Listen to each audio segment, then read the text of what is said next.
Hello student, chapter number first history का tracing changing 1000 years throw. उसी में आज आगे हम पढ़ेंगे रीजन्स एंड एम्पायर, क्षेत्र और साम्राज्य। Last state like those of the Chola chapter 2, Tughlaq chapter 3। मतलब ये वंश के नाम है, चोल्स के बारे में हम चैप्टर 2 में पढ़ेंगे, Tughlaq chapter 3, Mughals chapter 4 and composed many region. इसके अलावा और बहुत सारे रीजन्स हैं जिनके बारे में हम स्टडी करेंगे। संस्कृत प्रशस्ति, see chapter 2 for an example of a prashasti राजा की प्रशंसा में लिखा गया अभिलेख। मतलब एक संस्कृत प्रशस्ति मिला है जिसमें कौन से राजा के बारे में बताया गया? दिल्ली सुल्तान गयासुद्दीन बलबन, जिसने 1266 से लेकर 1287 तक शासन किया था। Explain that he was the rulers of vast empire that stretched from Bengal. मतलब ये बताया गया है कि कितने बड़े साम्राज्य का वो शासक था और उसका साम्राज्य कहाँ से कहाँ तक फैला था। बंगाल में गोडा से लेकर in the east of Ghazni. Ghazni कहाँ? गजना इन अफगानिस्तान। यहाँ से ईस्ट से लेकर वेस्ट तक, ईस्ट में यहाँ से स्टार्ट है और वेस्ट में यहाँ तक। In the west included on south India, यहाँ तक कि साउथ इंडिया का पार्ट भी इसमें इंक्लूड था। People of different regions, Gauda, Andhra, Kerala, Karnataka, Maharashtra and Gujarat apparently fled before his army. मतलब ये बताया गया है कि इसके साम्राज्य की सेना में यहाँ के सैनिक थे जो भाग जाते थे। Historian regarded these as exaggerated claims to conquest. मतलब इस इतिहासकार इस मामले में अतिशयोक्ति, मतलब थोड़ा कन्फ्यूज़न है कि जब सैनिक भाग जाते थे तो इनका साम्राज्य इतना विशाल कैसे हुआ। At the same time they try to understand why rulers kept claiming to have control over different part of the subcontinent. साथ ही ये समझने की कोशिश में भी लगे रहते हैं इतिहासकार कि शासक लोग इस उपमहाद्वीप के विभिन्न भागों पर अधिकार का उल्लेख क्यों करते रहते हैं। लैंग्वेज एंड रीजन, यानी भाषा और क्षेत्र। इन 1318 द पोइट अमीर खुसरो, मतलब अमीर खुसरो ने लिखा है, noted that there was a different language in every region of this land. मतलब यहाँ पर हम इंडिया के आसपास की बात कर रहे हैं कि इस लैंड पर अलग अलग भाषा के लोग बोलते थे या अलग अलग भाषा बोलते थे, जैसे सिंधी, लाहौरी, कश्मीरी, द्रास मुंद्री, ये साउथ कर्नाटका में बोली जाती थी। Telangana in Andhra Pradesh, Gujari in Gujarat, Mabari in Tamil Nadu, Gauri in Bengal, Awadhi in eastern Uttar Pradesh and Hindawi in the around Delhi के आसपास के इलाकों में बोली जाती थी। Amir Khusrau went on to explain that in contrast to these languages there was Sanskrit which did not belong to any religion। अमीर खुसरो ने बताया कि इन भाषाओं के अलावा एक और भाषा थी संस्कृत, जो किसी पर्टिकुलर एरिया की लैंग्वेज नहीं थी बल्कि एक पुरानी लैंग्वेज थी। It was an old language and common people do not know it. और इसको सामान्य लोग नहीं जानते थे, सिर्फ ब्राह्मण लोग ही इसके बारे में जानते थे। ओनली द ब्राह्मण डू। ये तो बताएगी कि मतलब अलग अलग लैंग्वेज की बोलने की उनकी लिस्ट बनाई है। Make a list of language mention by Amir Khusrau, prepare another list of the names of language spoken today in the regions he mentioned, underlines name that are similar, circle those that are different. By 700, many regions already possess distinct geographical dimension and their own language and culture characteristics। 700 years तक आते आते कई क्षेत्रों के अपने एक geographical dimension, यानी जो भौगोलिक आयाम स्थापित हो गया था। मतलब एक आइडेंटिफाई हो गया कि भाई ये राजस्थान का एरिया है, या जैसे अब एग्जाम्पल के तौर पे मैं बता रही हूँ, इसके भौगोलिक आयाम तय हो चुके थे, उनकी एक अपनी भाषा बन गई थी, कल्चर बन गया था। You will learn more about this in chapter 9। इसके बारे में ज़्यादा हम चैप्टर 9 में पढ़ेंगे। They were also associated with specific ruling dynasty, और कुछ एरिया पर्टिकुलर किसी नामी शासक वंशों से जुड़ गए थे। There were considerable conflict between this. कई बार इन राज्यों के मध्य मतभेद चलता रहता था। Occasionally dynasty like the Cholas, Khaljis, Tughluqs, Mughals were able to build an empire that were an pan-regional spanning diverse regions। कभी कभी चोल, खिलजी, तुगलक, मुगल्स जैसे राजवंश अनेक क्षेत्रों में फैला एक विशाल साम्राज्य भी खड़ा कर लेते थे। और कभी कभी इनको सक्सेस मिलती थी और कभी नहीं मिलती थी। Not all this empire were equally stable और successful. Compare for example table 1 in the chapter 3 and 4. What was the durations of the rules Khalji and Mughal dynasties. मतलब इसमें बताया गया है कि आप दोनों को कंपैरिजन करके बताइए कि किस वंश का कितने टाइम तक शासन रहा था। When the Mughal Empire declined in the 18th century, it led to be re-emerge of regional states, chapter 10, but years of imperials। मतलब 18th सेंचुरी में हम ये बताएंगे कि कैसे मुग़ल साम्राज्य का पतन हो गया। औरंगजेब की डेथ के बाद मुग़ल एम्पायर का धीरे धीरे पतन होने लगे, यानी नष्ट होने लग गया। इसके बारे में हम चैप्टर 10 में स्टडी करेंगे। परंतु लेकिन जो बाद में सब क्षेत्रीय साम्राज्यों का शासन चल रहा था, मतलब धीरे धीरे जो छोटी छोटी जो रियासतें थी या छोटे छोटे साम्राज्य थे, वो धीरे धीरे पावरफुल बन रहे थे। Had altered the character of this region across most of the subcontinent. The regions were left with the legacies of the big and small state that had ruled over them. उन पर कई छोटे छोटे राज्यों का शासन चलता रहा था, जहाँ पे पहले मुग़ल एम्पायर का शासन था। बाद में छोटे छोटे राज्य थोड़े पावरफुल बन गए थे। और ये मतलब इस सब कॉन्टिनेंट में जहाँ पे ये मुग़ल एम्पायर था, इस सब कॉन्टिनेंट पर अधिकतर जो चीज़ें उनको मिली थी विरासत में, मतलब जो कल्चर्स उन्होंने अडॉप्ट किया था उनको उन लोगों से विरासत में मिली थी। Of the big and small state that had ruled over them, this was apparent in emergence of many distinct and shared tradition, the realms of governance, the management of the economy। मतलब इन्होंने इन क्षेत्रों में ऐसी परंपराएं जो प्रशासन यानी economic अर्थव्यवस्था का प्रबंध, उस संस्कृति और भाषा के संदर्भ में हमको देखने को मिलती है।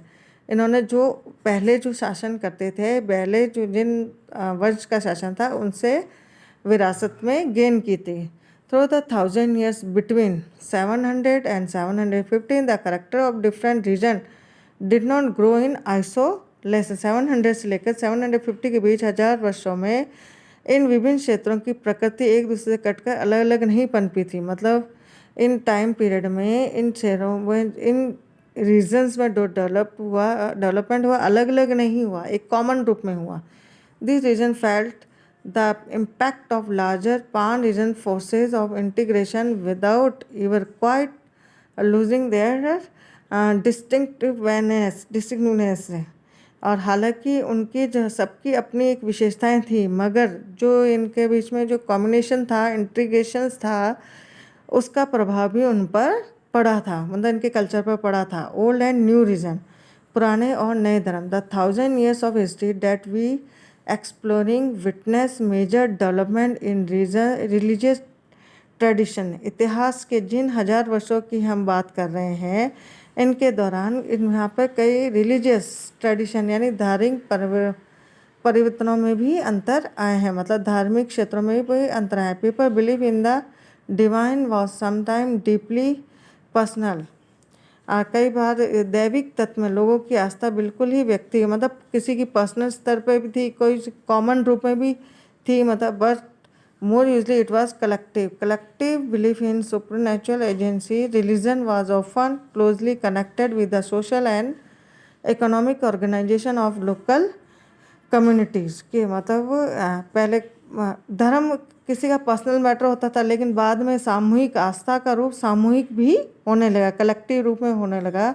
किसी दैविक तत्व में सामूहिक आस्था, मतलब कोई जैसे हिंदू धर्म है, इनका एक कॉमन चीज़ है कि हम भगवान राम में या किस में विश्वास रखते हैं, ये कॉमन चीज़ है। सामूहिक आस्था यानी धर्म और किसी स्थानीय समुदाय के सामाजिक और आर्थिक संगठन से, मतलब इकोनॉमिक ऑर्गेनाइजेशन से, ये लोकल कम्युनिटी से प्रभावित होता था ये धर्म। और जैसे जैसे इन समुदायों का सामाजिक संसार बदलता गया, वैसे ही इनके आस्थाओं में भी परिवर्तन आता गया। It was during the period that imported changes occurred in what we call Hinduism today। This included the worship of new deities.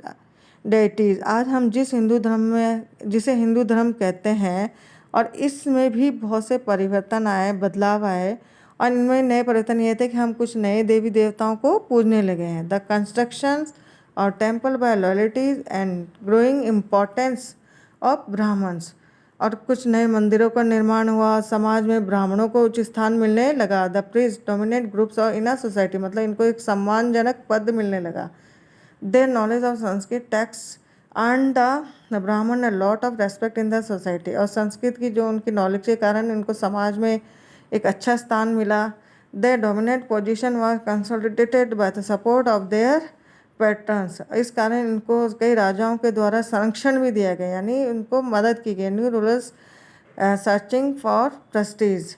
One of the major development of this period was the emergence of the ideas of भक्ति of a loving। एक जो नया development इस समय हुआ, भक्ति।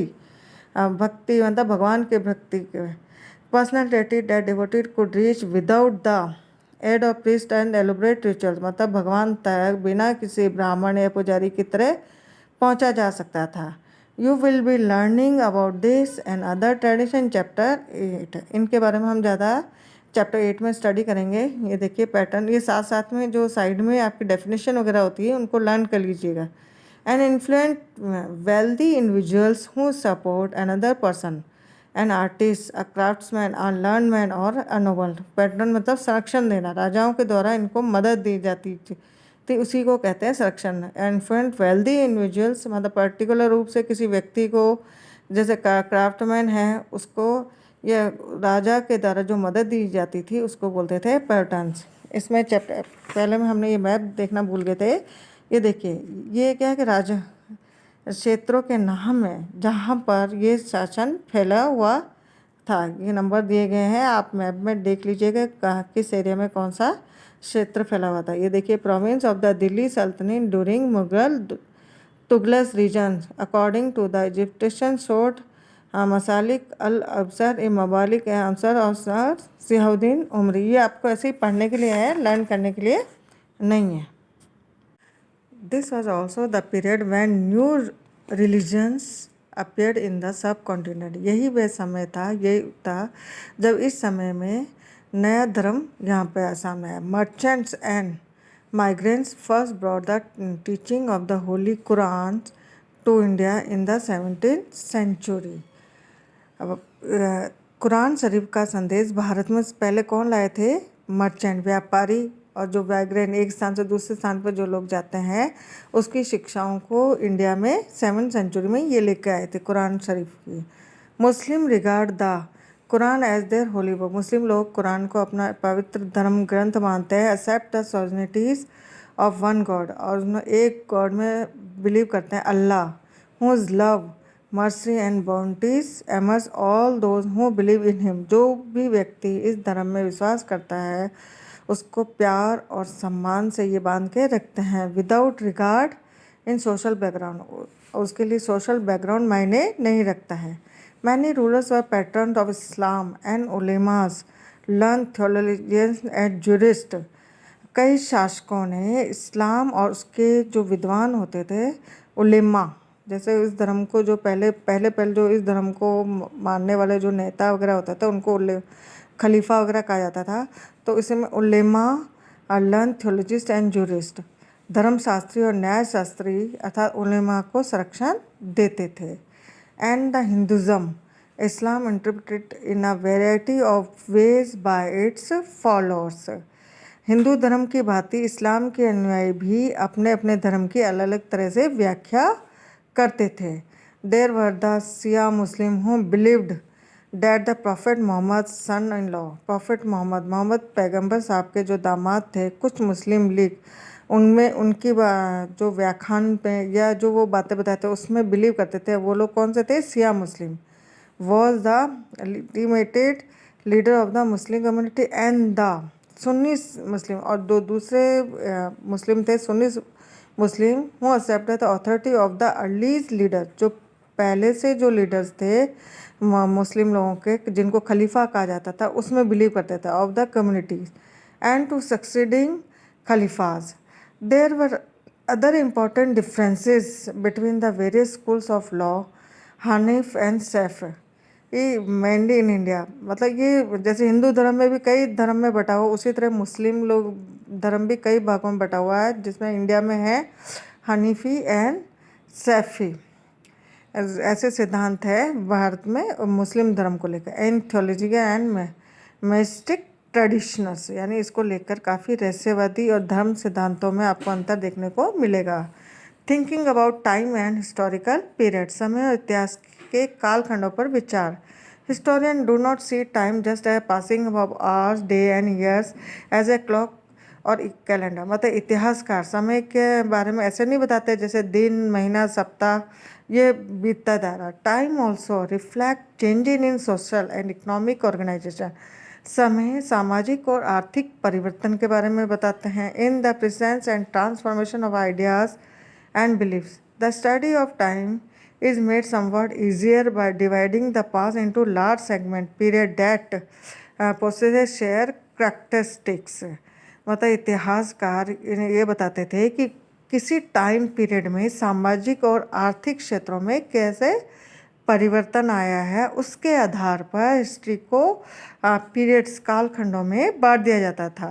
इन the middle of the 19th century, British historian divide the history of India into 3 period.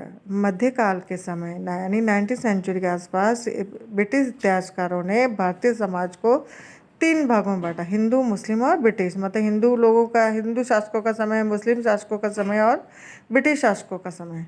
This division based on the idea that religion of rulers was the only important historical change है। इनका मानना था कि जिस शासक के द्वारा जिस धर्म का पालन किया जाता था उसी के आधार पर ऐतिहासिक परिवर्तन होता था। And that were no other significant development, इसके अलावा कोई डेवलपमेंट नहीं होता था। इन द इकोनॉमी, मतलब इकोनॉमिक फील्ड में कोई डेवलपमेंट नहीं, सोसाइटी में, कल्चर में किसी तरह का डेवलपमेंट नहीं देखने को मिलता था। Such a division also ignore the rich diversity of the subcontinent. इसके अलावा कुछ और भागों में भी इस उपमहाद्वीप में जो परिवर्तन आते थे उसको ये वाले तौर इतिहासकारों दूसरे इतिहासकार ये मानते थे कि कई चीज़ों को इस नज़रिए से नहीं देखा जा सकता। अगर हम धर्म के आधार पर ही कोई डेवलपमेंट देखेंगे तो दूसरे क्षेत्रों को इग्नोर कर दिया गया था। Few historians follow this predictions today. Most look to economic and social factor to characterize the major elements of different moments of the past। कुछ इतिहासकार ब्रिटिश इतिहासकारों के डिवीजन को नहीं मानते हैं। उनका मानना है कि कुछ सामाजिक और आर्थिक क्षेत्रों में परिवर्तन भी इतिहास के बारे में बताता है। The story you read that last year included a wide ranges of early society, जैसे पिछले साल आपने बुक में पढ़ा था, 6 की बुक में, hunter gatherers, early farmers, people living in town and villages, early empires and kingdoms. The stories you will be studying the years are often described and medievals. लेकिन अभी हमने एंशियंट टाइम पीरियड के बारे में पढ़ा, अब हम मिडेवल यानी मध्यकाल में कैसा इतिहास था इसके बारे में पढ़ेंगे। You will find out more about the spread of pheasant society, the rise of regional and imperial state formations, sometimes of the coast of the pastures and forest people, the development of Hinduism, Islam as the major religion, and arrival of European trading company। हम ये बताएंगे कि मध्यकाल के समय में कैसे मतलब कृषि का विस्तार हुआ, कृषि समाज का विस्तार हुआ, फॉरेस्ट डेवलपमेंट मतलब कैसे कैसे कृषि का विकास हुआ, और कैसे वनवासियों की कीमत मतलब फॉरेस्ट लोगों का लाइफस्टाइल डिस्टर्ब हो गया, उसके आधार पर यहाँ पर डेवलपमेंट हुआ, कैसे यूरोपियन ट्रेडिंग कंपनियाँ इंडिया में आई। This 1000 years of Indian historical witness considered changes, ये कई साल जो हम मिडेवल टाइम पीरियड पढ़ेंगे कि ये इस बात का गवाह है कि भारत में इस महाद्वीप में कितना परिवर्तन आया। After all the 16th and 18th century were quite different from the 8th और 11th सेंचुरी, मतलब 8 और 11th सेंचुरी से जो 16 और 18th सेंचुरी डिफरेंट है। Therefore, describing the entire period as one historical unit is not without its problem. Moreover, medieval period is often constructed with the modern period, मतलब आप ये देखेंगे कि हर समय की अपनी प्रॉब्लम्स थी। कुछ हिस्टोरिकल ऐसा नहीं कि 18 या 11 सेंचुरी में नहीं थी या मिडेवल में नहीं थी। हम उसका कंपैरिजन मिडेवल पीरियड का पास्ट से नहीं कर सकते, मॉडर्न पीरियड से इसका हम कंपैरिजन कर सकते हैं।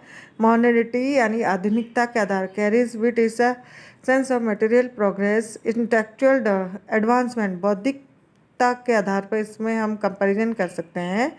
This seem to suggest that medieval period was lacking in any changes whatsoever, but of course we know this was not the easiest। मतलब इससे ये मतलब निकलता है कि मध्यकाल रूढ़िवादी था और उसमें कोई परिवर्तन हुआ ही नहीं हो, लेकिन ऐसा नहीं है, वहाँ पे परिवर्तन हुआ है। During these 1,000 years, the society of the subcontinent was transformed often, and economic in several regions reached a level of prosperity that attracted the interest of European trading companies. मतलब कुछ एरिया का डेवलपमेंट इतना अच्छा हुआ है कि यूरोपीय कंपनियां उस एरिया की तरफ आकर्षित हुई है। As you read this book, look out the sign of changes and historical process at work. Also, whenever you can compare what you read in this book with what you read last year। मतलब आप अपने आप ही एक comparison करेंगे last year की book में क्या था और प्रेजेंट टाइम की बुक में क्या है। Look out the changes and continuity wherever you can, and look at the world around you to see what else change and remain the same. मतलब आप खुद ही आइडिया लगाएंगे कि क्या सेम है और क्या बदलाव आया है। आज ये आपका चैप्टर ख़त्म हो गया है। नेक्स्ट चैप्टर में आपका नेक्स्ट वीडियो में या आपको क्वेश्चन आंसर सेंड कर दिए जाएंगे। साथ के साथ नोटबुक में वर्क करते जाइए, क्योंकि कभी भी आपकी नोटबुक स्कूल में मंगा ली जा सकती है चेकिंग के लिए। Thank you.